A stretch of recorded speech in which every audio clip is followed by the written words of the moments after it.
Right, my name is Francis Gilbert. I was an English teacher for a long time, 25 years, in schools very like this one. I was head of English, and now for the last 5 years I've been educating teachers at Goldsmiths.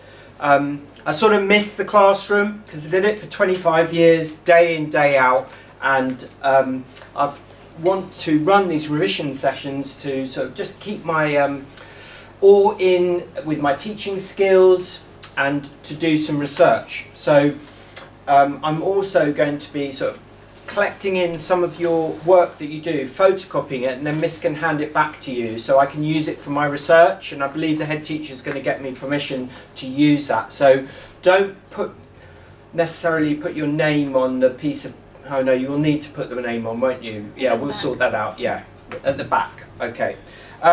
Okay, so the main thing is to learn about Dr. Jekyll and Mr. Hyde. Can you hear me at the back? Can you put your hands up? You can hear me, yes? Okay, good, because it's quite a long way back. I'll try and project my voice.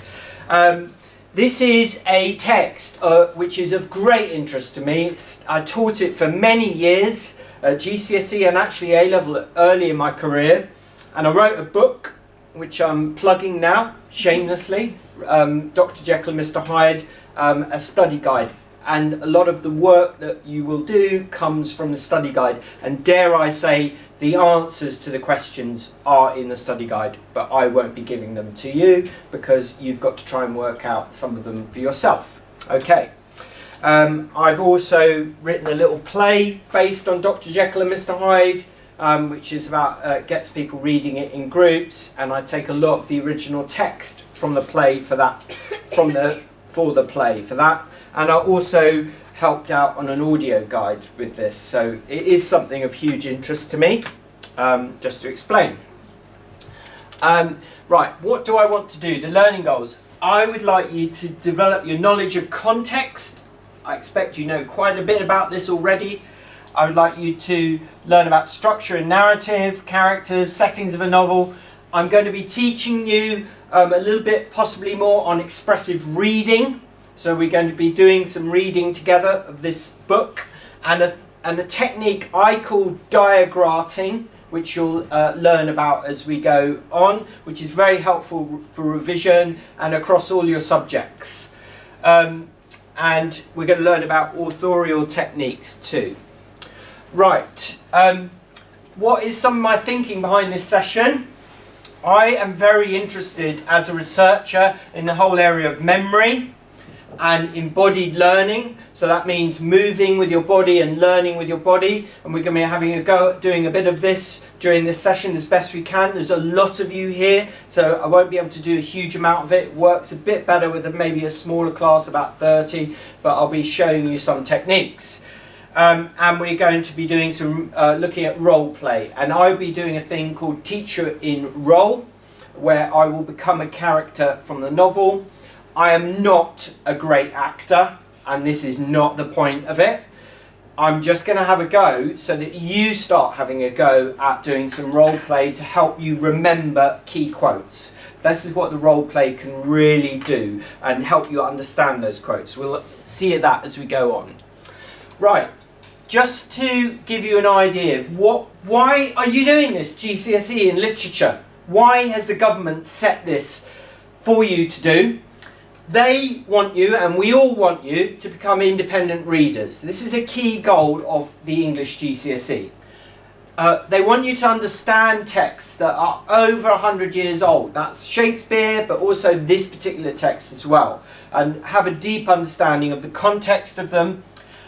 We want you to be able to understand how to zoom out of a text, really understand what it's doing in the big picture, and zoom in and look at the language in a lot of detail. We're looking at this.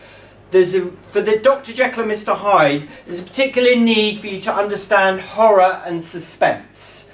Really important aspect to this novel and to many, many stories, okay? And you're going to be learning a bit more about writing essays. The examiner's reports from AQA are really, for teachers, quite interesting to read. And I'm not going to read this through now. The slides are there for Miss to show you if you want to do that. But they point out some positives and negatives from previous exams that have been marked. What they point out is that when people answered the question and had a good understanding of the text, they did well. Okay. However, quite a few people didn't do so well when they falsely identified word classes like nouns, verbs, adjectives, and went for kind of discussing things in a very narrow-minded way. Okay. They also had a comment about context, which we'll look at. They said students who put a lot of history into their essays didn't do that well because they didn't relate it to the text. So there's two key things there: using incorrect terminology and not really saying much about the language, and talking a lot about context without actually relating it to the text doesn't help you, okay, and doesn't do well in this exam. So I'm sure you've done a lot on the assessment objectives.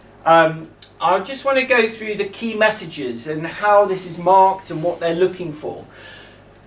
To do well for literature across the board, you need to have an informed personal response. So you need to come up with some of your own ideas on this text to do well. Okay? It's no good just parroting what the teacher's told you. You have to go up and beyond that to get the top marks. Okay? If you want to aim for, as Miss is telling me, that you are aiming for the top marks, the 8s, the 9s, the 7s, the 6s, you need this personal response. You need to be able to analyse language, form and structure. I'm sure you've done a lot of work on this, on analysing language. You need to explore the context of the book and also basically write beautifully to get the really top marks. Write nicely and clearly in your answers. Okay? Right. I am just going to explain about a thing called diagrarting because you're going to have a go at this in a minute. Diagrarting is my word for you to help you revise. And you take a quotation from a book and you make a lovely, beautiful visual organizer of it. I'm going to show you in a minute my one. I hope you do a lot better than me. The point is, though, is that you're not supposed to be doing it as a great artist. You're doing it to show understanding of the language that you are talking about.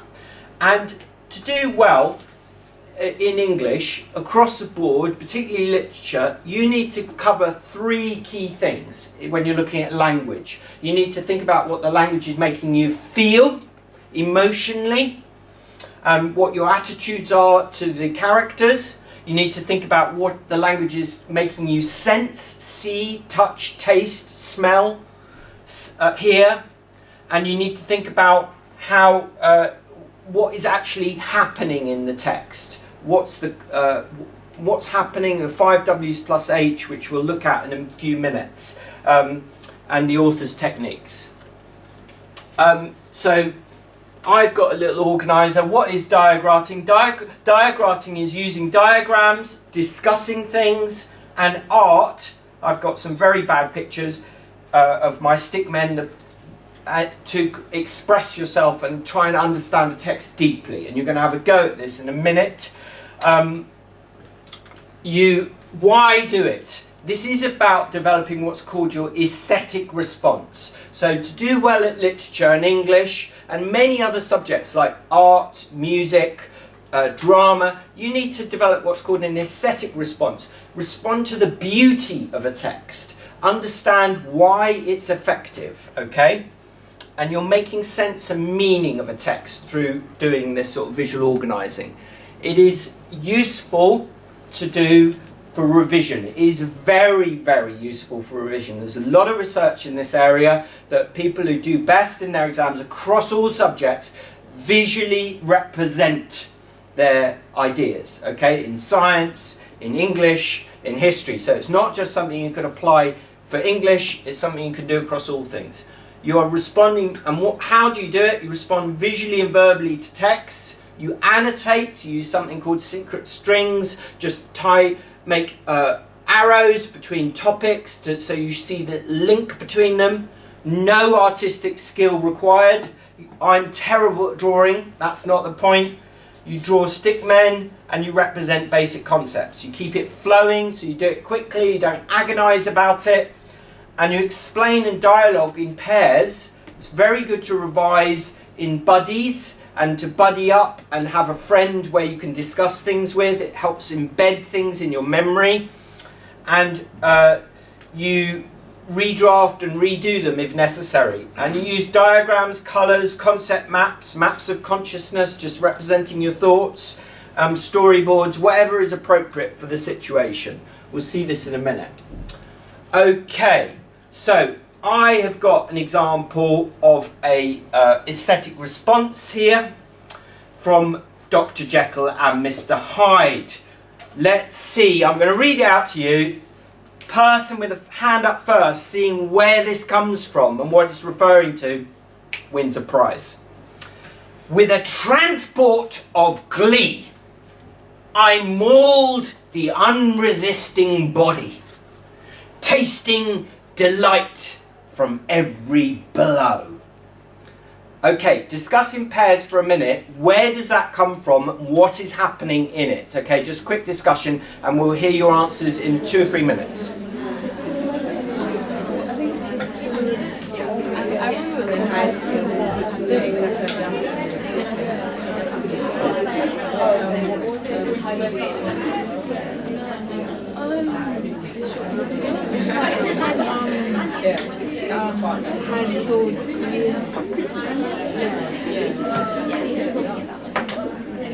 Okay, right. I put my hands up for quiet so I don't shout out.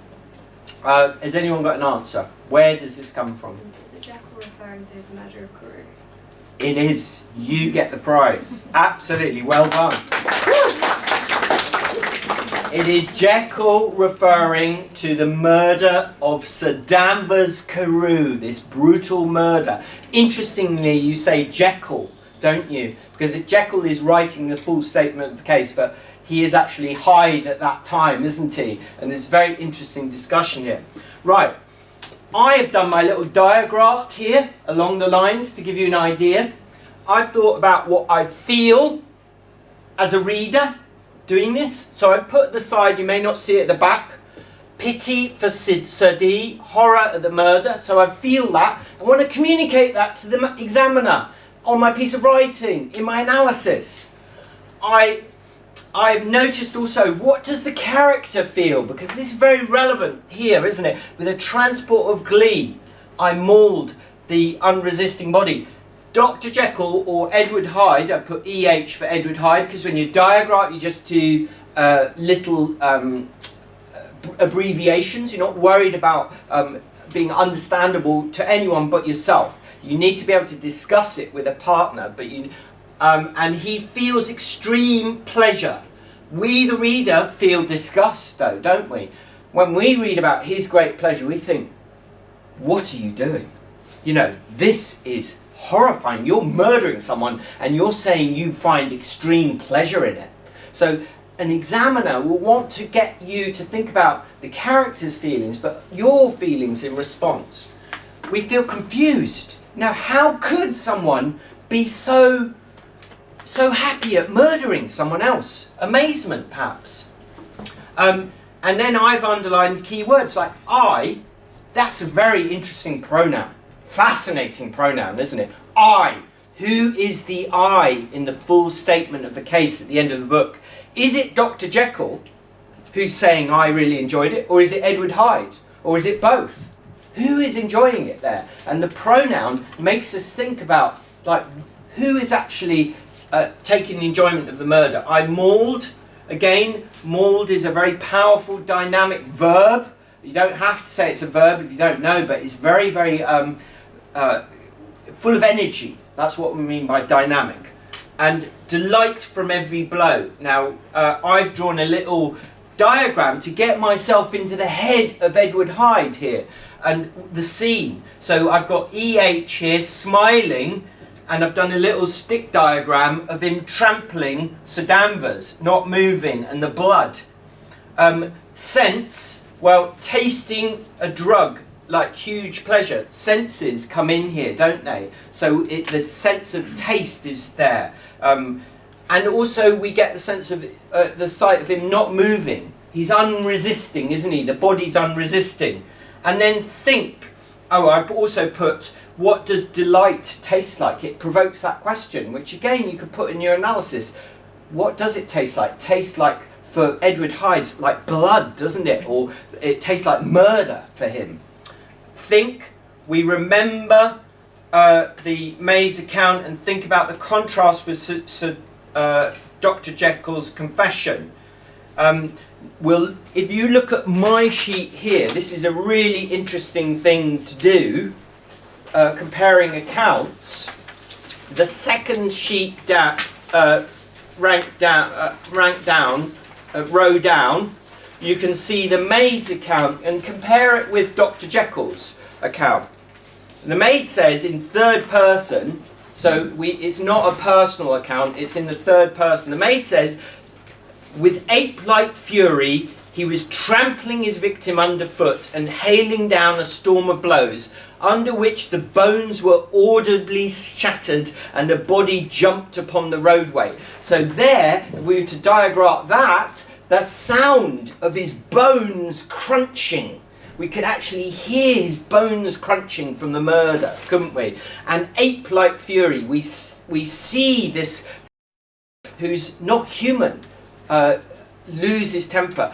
Notice the contrast between the maid thinks she sees fury, he says he's in glee, he's happy, he's really happy and he's got delight. So the two accounts are quite different, aren't they? And a good answer, analysing language, might show that awareness of the different perspectives, the different ways in which we look at the murder.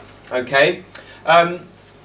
And so we realise, I think by the end, we realise Dr.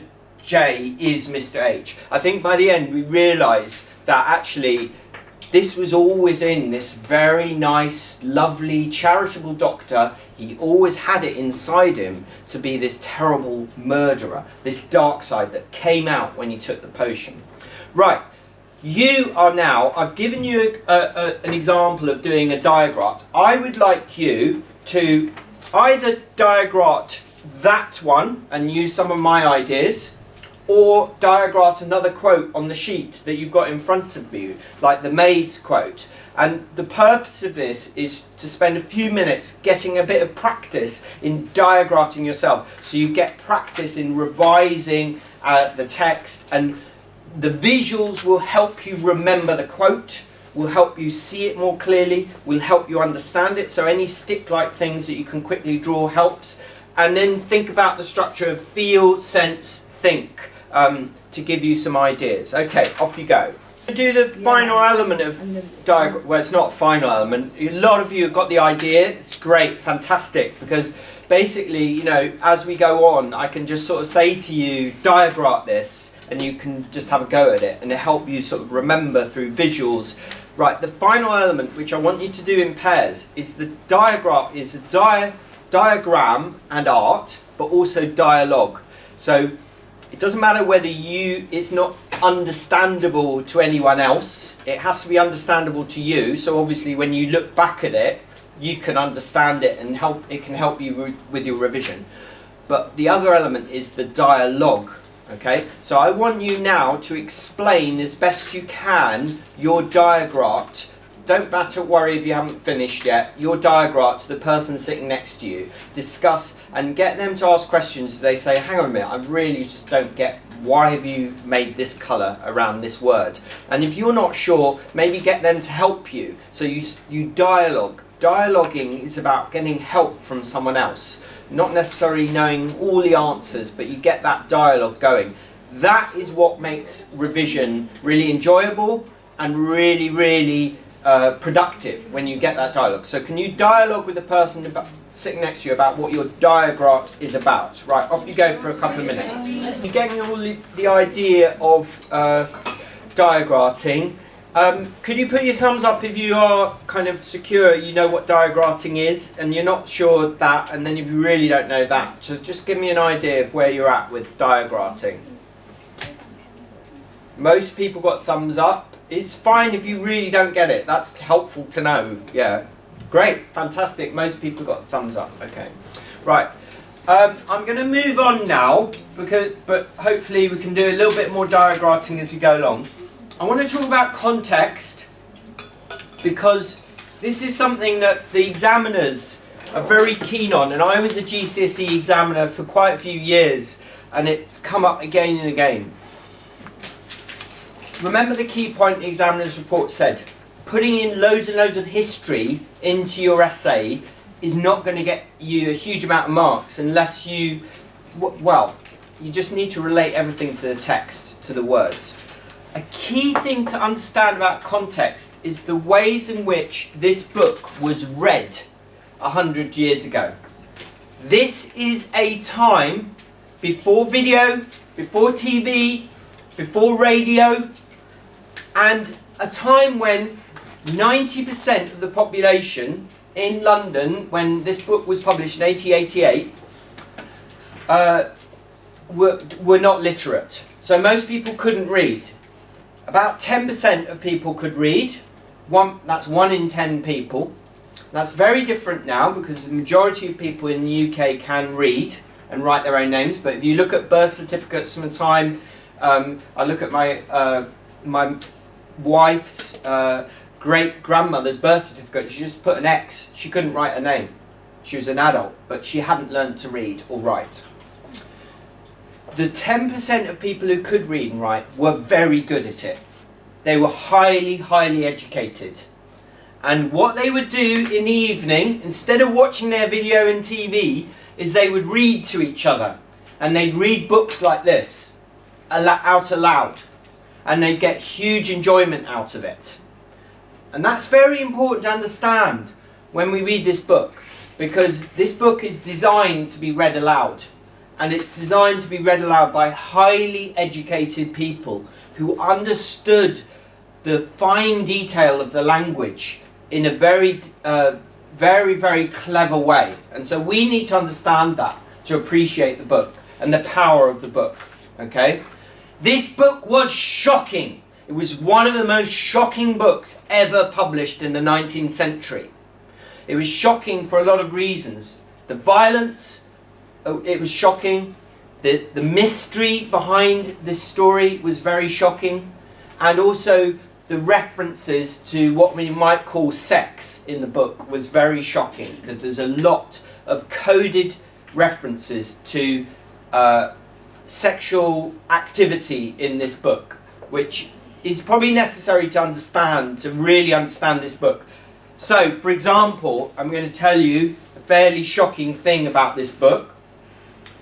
The word trampling, where at the very beginning of the book, a young girl of 8 is trampled by Hyde. They bump into each other late at night in the street. The word trampled was also a dialect word, a slang word for rape at that time.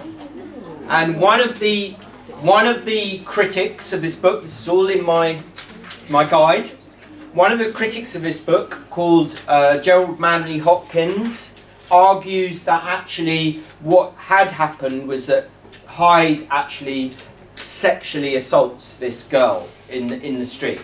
And so we have evidence for this point, okay? Now that is a very shocking thing. We understand that because we understand the context and the way words have changed. The word trample doesn't mean that now at all, okay? And it probably didn't mean it then to many, many people. But to people, and the reason why we know that this is probably the case, Gerald Manley Hopkins, who's a very famous poet, was a quite famous, well-known homosexual of that time. So he would have known what the codes for these words meant. And that's why he said, in his criticism of the book, he said, this is a very, very brutal thing that happened. And he suggests this was the case. So when he first read the book. And so there's these coded things. Now, when you do your answers in your exams, don't go, Hyde definitely rapes this young girl of 8. That is wrong, okay? Because we don't know for certain. But there's some evidence to indicate that that this is the code, okay? There's some evidence. So to be a good writer, a good critic, you say, well, Gerald Manley Hopkins, or a critic of the time, if you can't remember his name, argued that actually what's being talked about is sexual assault here. Very shocking. In any case, it is very shocking for a grown man to attack an 8-year-old child. It's extremely shocking. So we get that that's where we get the context is important, okay? Another thing in that first chapter that's very, very interesting in terms of context is that the houses around the door, where the door to the laboratory where Hyde comes in and out of, the houses are described as being very pretty and colourful. And we know pretty certain that that is code for the time of, does anyone come across these prostitutes basically being on that street? So that's relevant context. So we get a sense of this is a seedy kind of context. This is a corrupt kind of world we're in, okay? And that's all good context to discuss. Right, so context of writing. A few things. His upbringing is useful to know about a little bit with reference to this. He had a very religious upbringing, and his nurse, who is called Cummy as a nickname, which is all... Cummings was her official name, but everyone called her Cummy, C-U-M-M-Y. She tormented the young Robert Louis Stevenson with visions of heaven and hell. And that imagery comes a lot into this book. There's a lot of imagery, hellish imagery, nightmarish imagery, and there's a lot of speculation, particularly in the second half of the book, the full statement of case, about Jekyll's obsession with good and evil, and that comes from Stevenson's Christian background. The background to Henry Jekyll is very, very similar to the background of Stevenson, so there's a link there. He grew up in Edinburgh, and he did have, clearly, he was tormented by feelings of wanting to be very good and also being very bad. We know there's evidence that he took quite a lot of drugs, for example, and probably did things that are not good to do as a student, you know, going with prostitutes and things like that. By the time he was writing this book, though, he was married to a woman a divorced woman, and she was very important in writing this book, because this book happened because Stevenson had a nightmare. And the nightmare is actually in chapter 2 of this book. That is the nightmare that he had. He had this nightmare where he had this vision of a faceless person standing over his bed and drawing him out into the city in this terrible, spooky way. And he then immediately wrote the book in response and showed it to his Fanny. That was the name of his wife. Everyone laughs normally at that, but anyway. He showed it to her. She suggested some changes, because initially Edward, Dr. Jekyll, was quite a bad character. He was a bad man. He was evil in the first draft. And she said, no, you need to make Dr. Jekyll a really good character and make Edward Hyde really evil. You need to make more of a contrast in the two people, so that you have more of a shock in the book about this person being Edward Hyde. And she also suggested the trampling of the 8-year-old in the first chapter. So she was the one that came up with the really violent ideas in the book. And Stevenson threw the manuscript on the fire. He burnt his first manuscript, and this nearly made his wife faint with shock, because she knew that he was writing a great book, and he rewrote it really quickly using her ideas. And when he rewrote it, he published it quite quickly, and it was a sensation. An absolute sensation. This book sold 250,000 copies in a few years in Victorian England. That is a massive amount. It wouldn't make it a bestseller now because we have many more readers, but in those days that made it one of the most successful books ever published. It was imitated everywhere. People pirated copies, they got everyone was reading it. It was the scandal of the Victorian England, and it made him wealthy. Before then he'd been quite poor and struggling, but this book made his name, and he was able to travel around the world and do what he wanted after publishing this book. So yeah, there's a few questions there that perhaps you can go back over with Miss if you want to, but otherwise I'll move on. Right. That's the context of writing, a little bit about that. The other thing to really understand is something called context of reading, how we read the book now. We are very influenced by modern psychology, and one of the key things that's in this book, and it's very much there, is this idea that if you repress your desires, they come out in very strange and often violent and bad ways, okay? So we see this in the book. There's a great quote from the full statement of the case where Dr. Jekyll has given up the drug, stopped being Edward Hyde, given it up because he knows that terrible stuff is happening. This is before the murder of Danvers Carew.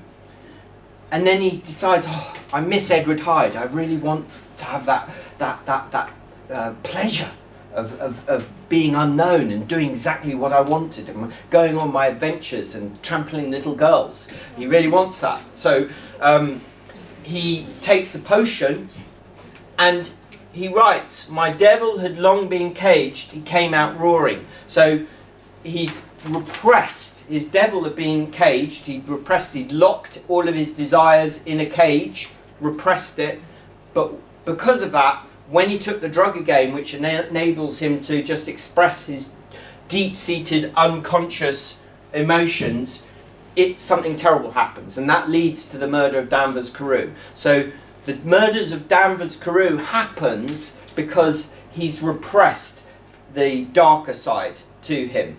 And in fact, there's a really interesting quote on this comparing accounts here. If you look at that, page 155 in my study guide, in the full statement of case, he writes, had I supported my discovery in a more noble spirit, had I risked the experiment under the empire of generous or pious aspirations, all must have been otherwise. From these agonies of death and birth, I'd come forth an angel instead of a fiend. He's saying, like, basically, if I had in my nature, if I was good in my nature deep down, none of this would happen. If I'd taken the potion, I'd have probably been a really good person. But the reason why Edward Hyde happened was he was always there, inside him. He was always there. And so that's the heart of this novel, that is the horror of it. And the novel sort of argues that we're all like that. We all have our Edward Hyde inside us. We all have this evil inside us. And it makes us ask these kind of difficult questions. So key things also to note is that when you are doing your note taking, it is really worth thinking about contextualizing your quotations, okay, and thinking about the context of them. And here I've got a kind of contextualization of a quote. And to contextualize a quote is a bit different from what I've just done from you. And the examiners say that this is important and it counts as context. Is saying, basically using the 5 W's plus H to contextualize a quote. What is happening in the quote? Where is it happening? Who's it happening to? And why is it happening? And how is it being sort of expressed in the book? So you use the 5 W's plus H to contextualize a quote. I've contextualized here a quote called something troglodytic. Here, this is in the second chapter where Utterson says that he meets Mr. Hyde. He's been searching for him for a long time, and he finally meets him, and he says there's something troglodytic about him. He's troglodytic. It means like a caveman. Okay, it's an expression of the time. And so when does it happen? It happens in chapter 2, and Utterson's first sighting of EH here. Who does it happen to? Mr. Utterson thinks of Edward Hyde. This is Edward Hyde. Where does it happen? Mr. Utterson has been waiting by the door. I've just drawn a diagram of the door there to see Edward Hyde. And he notes that, he felt disgust and loathing. These are quotes from the text. When he saw Edward Hyde, there was something cave-like about him. And I've drawn a little caveman there to express him. What is it? Well, it's a description of Edward Hyde, and he's like a caveman. Or, really interesting context of the time, troglodytic also meant a poor person. So he looks like a poor person from the time, okay, in Victorian times. And why Mr. Utterson is trying to convey the disgusting, forceful, regressed aspect of Edward Hyde. He's hardly human. The word was shocking for readers. It was a very shocking word to describe a human being as troglodytic, basically someone who looked like one of our evolutionary ancestors, looked like an ape. And we see this constantly in the book, lots of imagery about how Hyde represents how we used to be in the evolutionary scale. It's a lot of references to sort of Charles Darwin's thinking. You may have done this already. Okay, what I'd like you to do now is another diagram using the 5 W's plus H. So you pick a quote, and I want you to write 5 W's. So what is happening in the quote?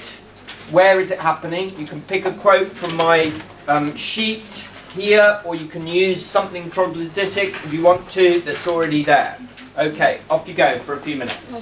Thank you for your patience and participating in this, because I am doing research and we're going to collect in your papers at the end, and a lot of you have given permission. Actually, we can cite you in the research, and it is actually important research because basically we want to find out what works with revision. Okay, you get a chance to do a bit of feedback at the end and talk about some of your ideas as well, what you think would work with revision and with the teaching of this text, which is, I have to say, across the country, I've been in many schools, many schools, and the children find this Dr. Jekyll very, very difficult. Okay, so it is an issue. Okay, I'm going to go on to look at the structure of this novel. Okay, and you can do a quick bit of diagramming on this. This has worked well in other schools, and because many examiners' reports say that often people do struggle talking about the structure of a text. That is the building blocks of it. What are the key elements of it? So basically structure is when we zoom out of a text and we take the big picture and you think, what are the really essential elements of the text? Okay? And in brief, that any sort of story has a set of key things. It has a storyline and events that happen, and usually characters and a setting. Okay, so they're vital to the structure of a text. This text, the first bit of Dr. Jekyll and Mr. Hyde, I compare to a banana, and I think the analogy is quite interesting. It's what analogy is when you make an extended comparison, where you compare something in an extended way. Because this novel, when it was first published, the first bit of it was one of the first detective novels. Okay, and in fact, the writer Conan Doyle, who wrote the Sherlock Holmes stories, was very influenced by it, and that fed into him writing the Sherlock Holmes stories a few years later after this novel was published. Utterson, in this novel, as we will see, operates like a detective, because he starts to find out what his friend Dr. Jekyll is up to. There's this mystery. Dr. Jekyll is clearly very strongly linked to someone who has assaulted an 8-year-old child at the beginning of the book. He doesn't quite know why and how, and he begins to investigate. And his investigations lead him eventually to finding the answer. And so the structure is actually a bit like banana, because we have the banana to begin with, and then it's peeled away, and we finally see the whole banana at the end. And we realise that obviously Dr. Jekyll is Mr. Hyde. And that's the mystery of this novel. Now, for you, that is probably quite normal. You maybe have watched many stories where that sort of mystery is there, where someone is actually someone else. When this was published, that was the first time anyone had come up with that idea. And that's an important idea to understand. It was shocking that someone could turn into an evil person like that. There have been plenty of stories with what we call doppelgangers or doubles, where someone would have an evil brother or an evil sister, and that person would be influencing things, but no story writer had come up with the idea that actually the good person is also the bad person.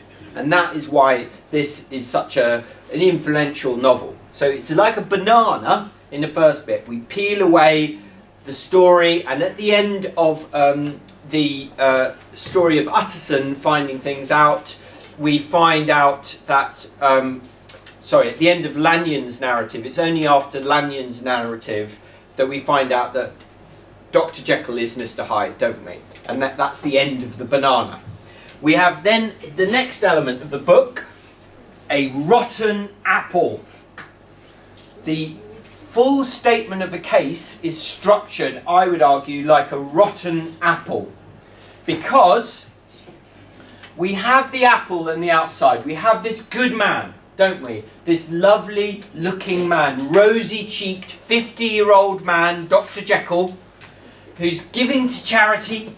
He's a doctor. He's doing lots of good works initially. But when we start to look into him in depth, when we start to see who he really is, he's evil. He's rotten in the core, isn't he? And that's why Edward Hyde takes over, because inside Dr. Jekyll is this rottenness, this corruption, this evil. And that's why this story is very, very disturbing still. Because the story is arguing, it's structured in such a way, arguing that we're all like that. All of us, deep down, are evil. Okay? Comes from a sort of Christian idea, actually. The Christian idea of original sin. That a person called St. Augustine came up with the idea that actually really all of us as Christians are born sinners. We're born evil, and we need Christ to save us. Now, it doesn't matter if you're not Christian or not. I'm not Christian. But that idea is in this text, okay? And that comes from Stevenson's own life. So there's this idea that without the good influence of society or religion, deep down we're all evil, okay? So that is where I'm going to give you a couple of minutes to do some diagrarting on the structure.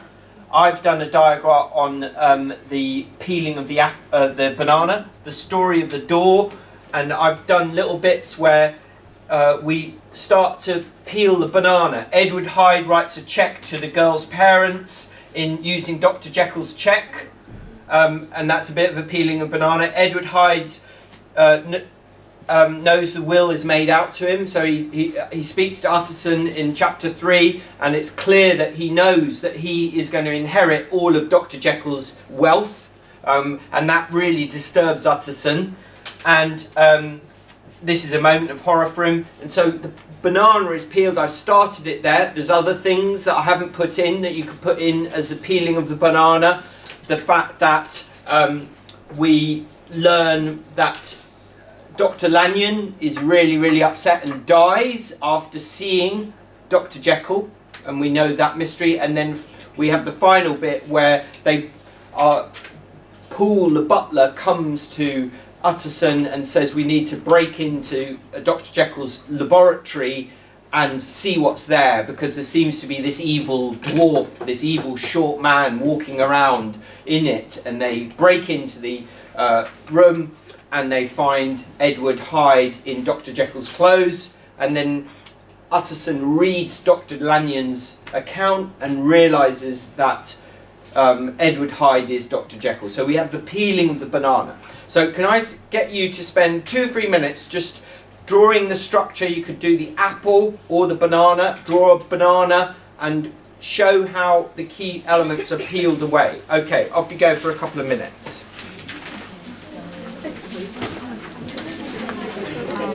Sorry, I'm going to move on. A lot of you are getting the idea of this.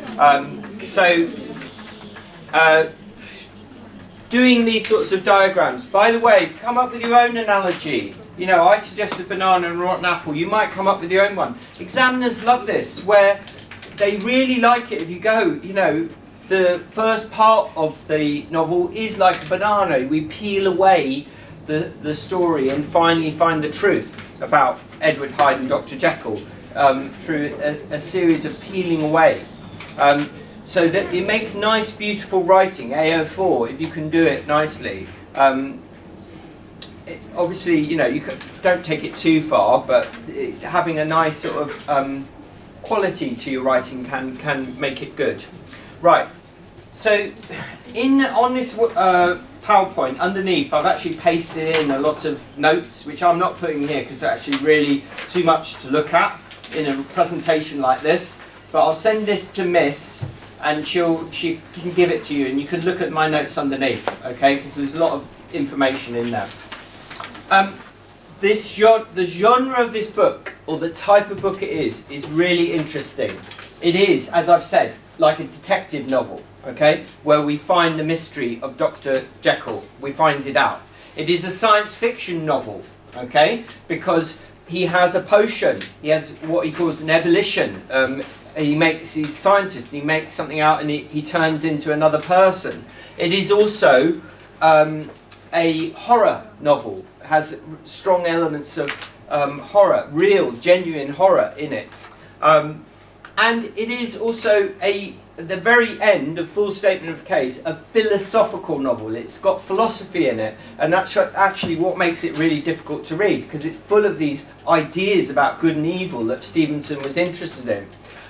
So it has many different elements to it, and it has the key theme, I think, is duality.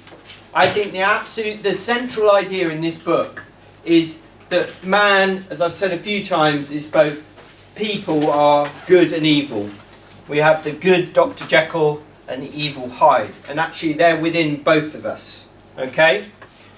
And the use of language sort of explores this in different ways. It has different registers, and we'll look at this as we go along. Okay, the characters. I would argue there are only really 3 main characters in this book. Utterson, the lawyer, the good man who's helping his friend. He's dogged, or he's resilient. He keeps trying to find out the truth. He's very loyal, so he's very loyal to his friend. And you could say he's secretive too, because he wants everything quietened up, okay? Utterson is an important character. We have Dr. Jekyll, who's both Dr. Jekyll and Mr. Hyde, and he's a very complicated character, which we'll look at in a minute. And then Lanyon. Lanyon is a very interesting character. We initially see, and he's the one that really changes the most in the novel, because we see him at the beginning of the novel as very self-satisfied, smug, happy with his life, thinks that Dr. Jekyll is a bit of an idiot, messing around with science in a way that's just not scientific. But by the end of the novel, he is dead, and he's died of shock. He's died of shock, I would argue, because he's realised the truth. And the truth is that he is evil like Dr. Jekyll. And that's why he was so disturbed when he saw Dr. Jekyll, when he saw Edward Hyde turn into Dr. Jekyll, because he realised that he too is very like that. If he'd taken a potion, he would have done the similar thing. So Lanyon is an interesting character. And then we have minor characters such as Enfield, He's interesting too. At the very beginning of the novel, he's the kinsman or cousin of Utterson. He's walking around. He goes with these Sunday walks with Utterson, and he is clearly a man about town. That is code for someone who enjoys doing things that perhaps a gentleman shouldn't be seen doing. He clearly familiar with the prostitutes area that he's walking in, and you know, we don't quite know what he's like. He's never fully drawn as a character, but there's suggestions that he's a bit like Dr. Jekyll too. Okay, and we have Danvers Carew, who's just a purely good man, a good politician who's brutally murdered, and then we have Poole the butler, who towards the end of in the last night becomes very, very worried about his master, and is a typical sort of butler figure, trying to serve his master in any way he can. Okay, this is a good thing to do.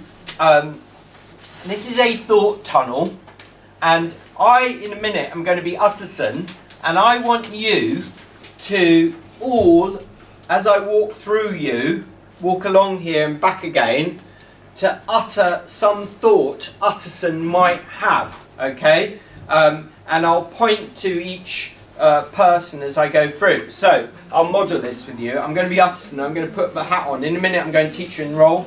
You're going to laugh. Anyway, so I'm going to walk along, and you are going to be my thoughts, okay? So you might think, I'll get you to say, I'm very worried about my friend Dr. Jekyll. So you would say, so you are my thoughts. I'm Utterson, you're my thoughts. Do you get it? You're my feelings. You might say, what's going on with Dr. Jekyll, my friend? Do you see? Why does Dr. Jekyll have Edward Hyde as a friend? Why is Edward Hyde using his cheques? You might say, why is he writing his will? Do you see? Yeah? So I just want to walk along, okay, and we're just going to see how much you can. If you can't think of anything, just say pass and I'll move on. And it doesn't matter if no one says anything. But this is quite a good revision technique to do, okay, because all of the class becomes the brain of Utterson, okay? Right, and then when I get to the end, I'll turn round and I'll be Dr. Jekyll, okay? And we'll just see it, okay? So, off we go. Pass. Pass. Why is Hyde in my friend's will? Why is Hyde in my friend's will? Love that. What's wrong with Dr. Jekyll? What's wrong with Dr. Jekyll? Love that. What's happening? What's happening? Pass. I must find out what's happening. I must find out what's happening. Good, I like that, yeah. Definitely, I need to find out, yes? Okay.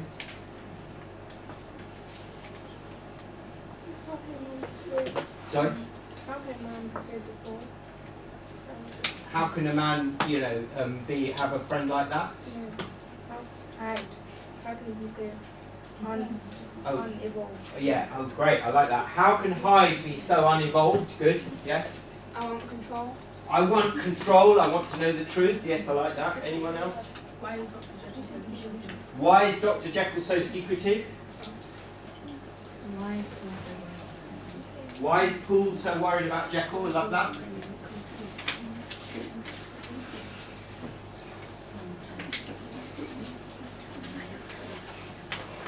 What to do with the information? Why does Hyde scare me so much? I'm very curious. Who is Hyde? How is this creature manipulating my friends? Okay, I'm going to be Dr. Jekyll. I need quiet there for this. You need to listen to what other people are saying to learn from them. Okay? Right, I'm Dr. Jekyll now. And let's imagine that this is just after I've murdered Carew. Okay, so I've murdered Carew, I'm Dr. Jekyll. What's going on in his thoughts? Okay? No one can find the truth about Hyde.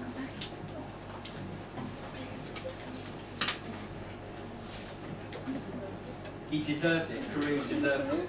Okay, that's interesting. It was satisfying. I like that. Yes, I enjoyed it. Yeah. Why did I enjoy it? I can't control this monster within me. Yes.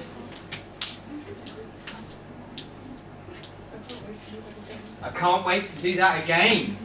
Yes. He's dead. He's dead. Yes. I have to disclose my true self. These are great. I love this feeling. Yes. So yeah. How can I do that? Yeah. I have now quenched my desire. I've now quenched my desire. That's nice. Yes. Maybe I shouldn't have done that. It was delicious. It was delicious. I will never be Hyde again. I will never be Hyde again. Okay. Right. Okay. That was great. Now, obviously, this is quite a big class. What I would suggest that you do is possibly do that at some other point in the class if you get a chance, because it can really help. I think you can learn from each other about what the character is thinking and feeling. Okay?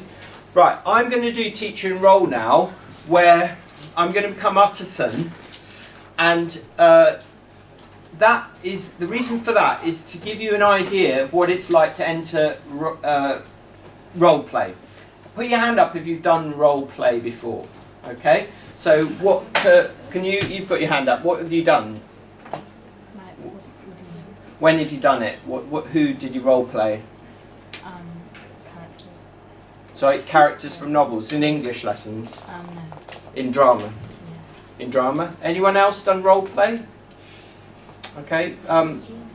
Okay. Now, you're all gonna have a bit of a go at this in pairs in a minute. I'm going to be Utterson again, and I'm going to. The reason why this is very good to do is it helps your memory. When you become a character from a novel, you start to emotionally connect with them. So when we do analytical work, it's often quite intellectual, where you're using your head a lot. When you role play, if you do it properly, you use your whole body and you use your feelings, because you start to feel what that character feels like on some level. Okay? So, I'm going to quickly go through the story. Right, I am Utterson, Gabriel Utterson, a lawyer, and I am here in front of you now with my detective's hat on because I've found the truth about my friend Dr. Jekyll. Okay? And can you see how my hands are shaking? Yeah? I'm in shock. I'm in trauma because I've just read his full statement of the case. I've just read it.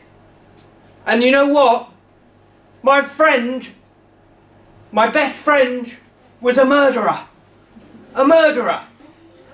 I trusted that man, and I found he did some of the most evil things imaginable. And I protected him. And now I have to tell you my story. Started with a door. I was walking with my friend on Sunday afternoon, my good friend and cousin, Enfield, and he said to me, "Oh, Utterson, old chap, do you see that door over there? You see that door? There's a funny story about that door. It's all kind of messed up and nasty people hang there, but I know a very funny story. I saw a very odd, small little man come out, go into that door. He was crossing the road and he bumped in at 3 in the morning. Quite know why a little girl was wandering around there at 3 in the morning, I'm not sure. Bumped into a little girl of 8 and started trampling on her like a madman. And of course I thought this isn't a good thing to do, so I got this troglodytic, horrible looking man, small little man, to pay some money to the parents of the girl. And I thought maybe the man wouldn't have any money at all about him, but he went in to this door, came out with a checkbook. This is the area. We can see a bit of it. Not a very nice area. There's some nice houses round there. and there was a lot of smog around at that time, and there's this horrid little man trampling the girl there in the picture, and I used some words about this man. He was like a juggernaut, which means an immovable force, a heavy vehicle on this girl. And when he looked at me, he brought the sweat to my face, like I'd been running. He was like, he had this effect on me. And I took a loathing or hatred to him on first sight. I hated him. And the thing is that this fellow, had a key to this door. He went in to the door and he took out a cheque. He took out a cheque, and this cheque happened to have the name of a very respectable man on it.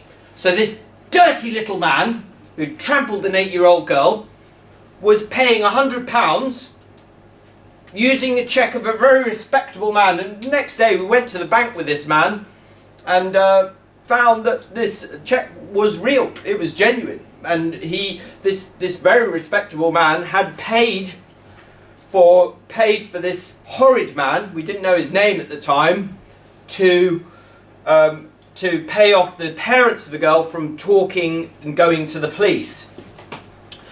Now, I heard that story from my friend Enfield, and now me as Utterson, I went to my drawer in my office, I'm a lawyer, and I looked at the last testament and will of Dr. Jekyll, and I was worried. I was really, really worried, because he had clearly given all of his money to this horrid little man who was going in and out the door. I knew that he was connected with Dr. Jekyll because Dr. Jekyll had written a cheque for him. He was going into the door where Dr. Jekyll has his laboratory, and now he was on the last testament will of this man. I then had a terrible nightmare about him, sort of pursuing me through the city. And I felt this faceless man in my dreams chasing me and chasing Dr. Jekyll and making him do his bidding. I tracked down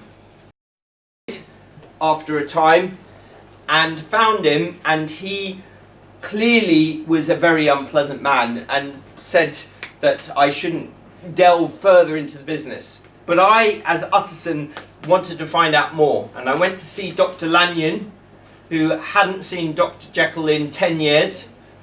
Dr. Lanyon, an important scientist, a friend of Dr. Jekyll's, and he told me that Dr. Jekyll was involved in really, really dodgy science. Stuff that is no good scientist would be involved in, and he gave me no joy. I then went to see Dr. Jekyll, and he was very happy. He was perfectly at his ease, and he said, I can get rid of Mr. Hyde anytime I want. Mr. Hyde is a friend of mine. And when he said that, he had a kind of black look about himself. In other words, he looked kind of evil in a certain kind of way. But the rest of the time he seemed very, very at ease and friendly. He was a well-liked man. It's important to note that Dr. Jekyll, and he had a smooth face of a man of 50, with someone with the slyest cast, perhaps, so he looked a bit sly, and every mark of capacity and kindness. So he has a kind aspect. But when I mentioned Dr. Hyde to him, there came a blackness about his eyes.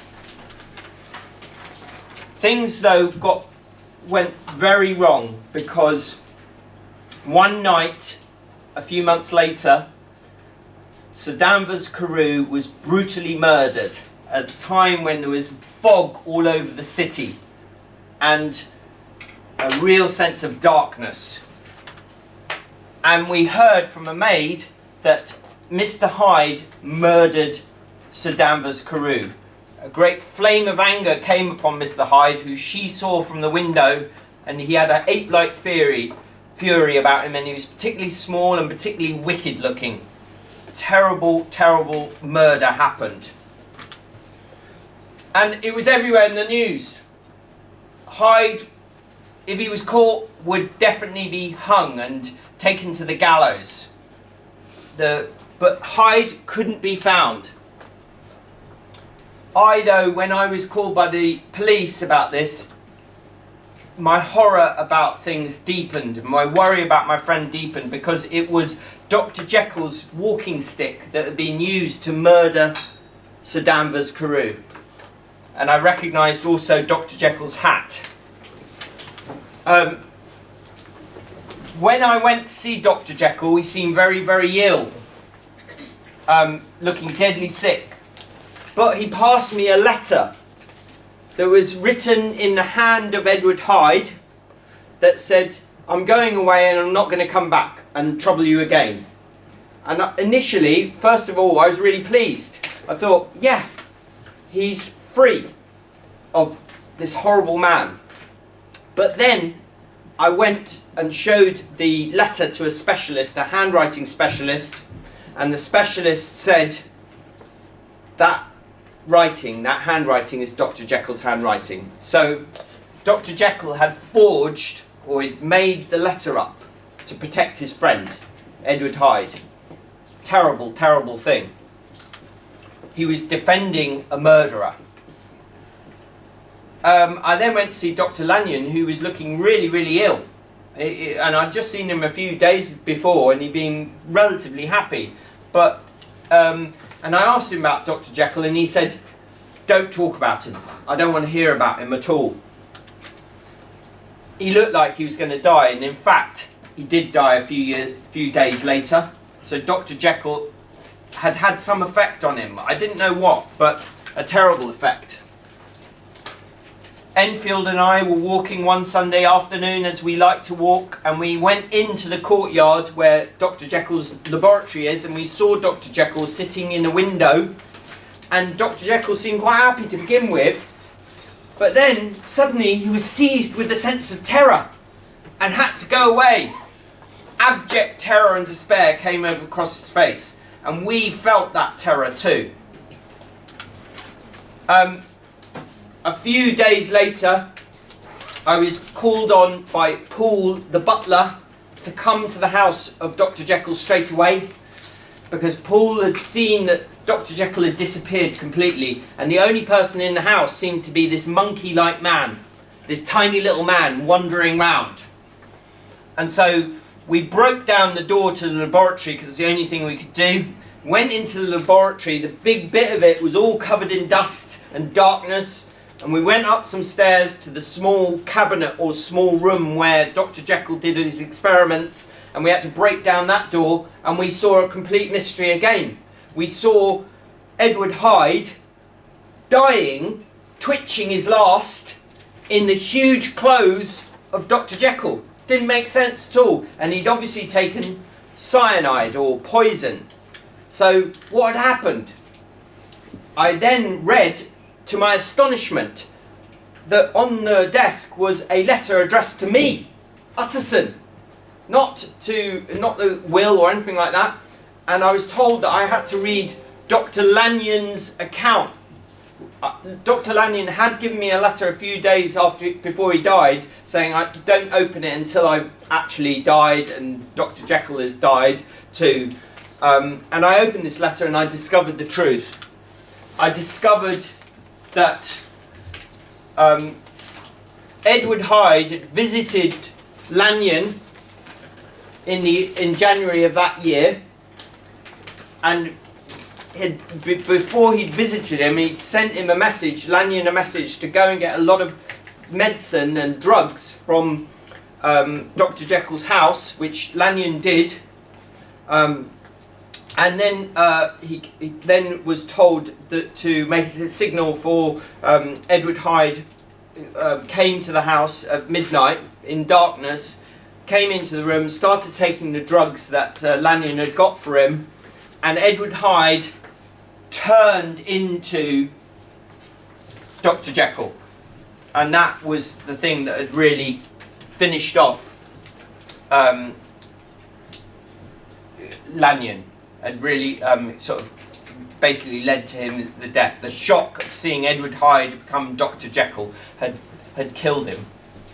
And then I read Henry Jekyll's full statement of the case.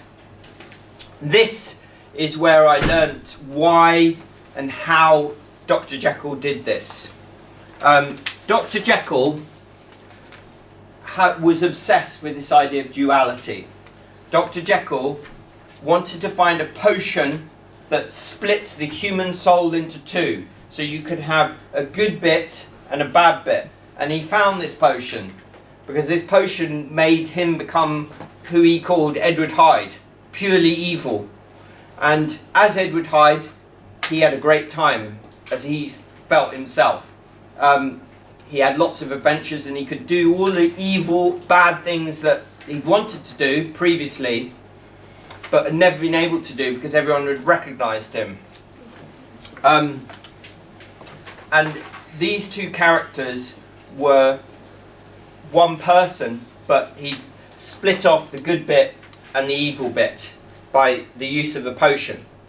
To begin with, he had to take more of the potion to become Edward Hyde because Dr. Jekyll was the dominant or the stronger person. So he had to take a lot of the potion to become Edward Hyde. But then something terrible started to happen. Edward Hyde started to dominate. And Edward Hyde started to take over and make him want to become more and more like Edward Hyde. He trampled on a girl and he'd enjoyed that. And he realised though that the good part of him realised that this Edward Hyde was really just starting to take over his whole life. So he decided to stop taking the drug and not do this anymore. But then his resistance gave and he took the drug and disaster happened because he murdered Sir Danvers Carew. Having not taken the drug for a long time, the devil that was caged inside him came roaring out and he killed Sir Danvers Carew. And he realised he was addicted to this drug. He needed to keep taking it. But he gave up the drug completely after the murder of Sir Danvers Carew. Totally gave it up. And he went back to his old life and he thought that everything was fine. But one day he was walking in Regent's Park, sitting in a bench, and something horrible happened. He realised he'd become Edward Hyde without taking any of the drugs. And this was terrible because of course Edward Hyde was wanted for murder across London. And so he thought, what can I do? I'm looking like a murderer. So he wrote a letter to Lanyon and to his butler to get Lanyon to get some drugs for him so he could take the drugs to turn back into Jekyll, which is what he did. And then he visited Lanyon and turned back into Jekyll. But after that, it was a disaster because he kept turning into Hyde without taking any of the drugs at all. Hyde was dominating. And the point was that he enjoyed being Hyde. He loved being Hyde. Okay. And so he was trapped. And Hyde looked like he was going to be the one that would win. Hyde didn't care about what he did. He was frightened of being hung, so he kind of stayed indoors. Jekyll, though, was thinking the only way to do this, to sort things out, was to kill himself. And then he'd kill Hyde too.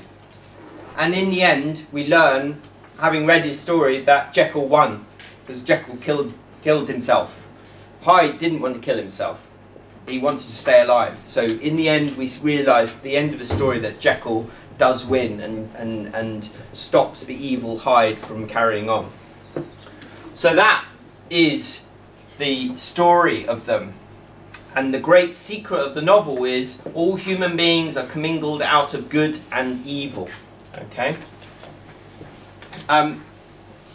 So what I'd like you to do now is in pairs. I've done that for you. I'm coming out of roll now.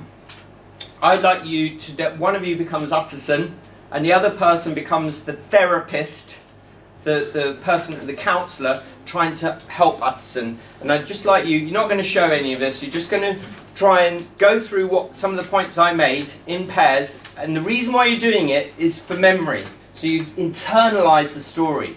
Okay, so I want one of you to be Utterson, the other one to be a therapist, and tell Utterson to tell his story and the therapist to help him. Okay, off you go for a few minutes.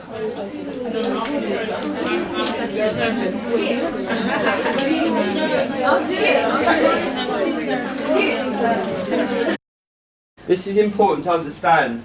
Does anyone know why doing that sort of role play can help you understand and appreciate and do better actually in your exam with the story? Anyone know why? Yeah. Because when you do so, it allows you to like think like the character and to put yourself in their shoes, so that you can kind of like imagine like what they may be thinking, like how they may act or behave. Yeah, definitely. And one thing, having been an examiner, is that particularly with these sorts of texts, it's fair enough at certain points to say, well, when I role played this character, I understood the kind of confusion he might have felt reading the full statement of the case, which is similar to the confusion that we feel, don't we, when we read it, because it's a difficult text, isn't it? And what he reveals is very disturbing, isn't it? That actually we're all evil like this, deep down. Yeah. So it aids memory. That's the kind of key point. Right. What I would like to do is I'm going to be collecting your pieces of paper towards the end. But what I want, before you do that, because the lesson's finishing quite soon, is some feedback. And you're going to take another sheet of paper or the back of it. What have you learned and how you apply that learning in the future? And what would you like to learn more about? Okay, so this is ongoing. If you've got any comments, you could do it as a little diagram if you wanted.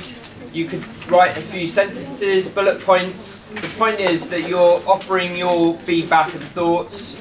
If you think I could have done something else a different way, then say so.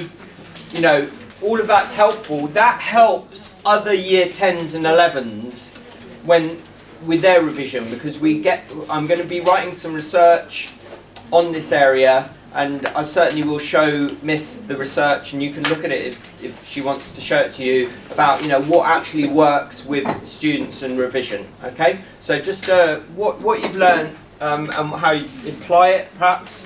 For example, would you perhaps have a go at doing some diagrarting for your own revision? Would you perhaps, did you think that doing the role play actually helped your memory and connect with the text, make you more interested in it? Did the teacher in role help you understand the story? If it didn't, say why not. If it did, say why. All of these points. So we can collect in the papers, and then Miss will hand back your notes later on for you to keep as well. Okay, so just 3 or 4 minutes just doing the feedback.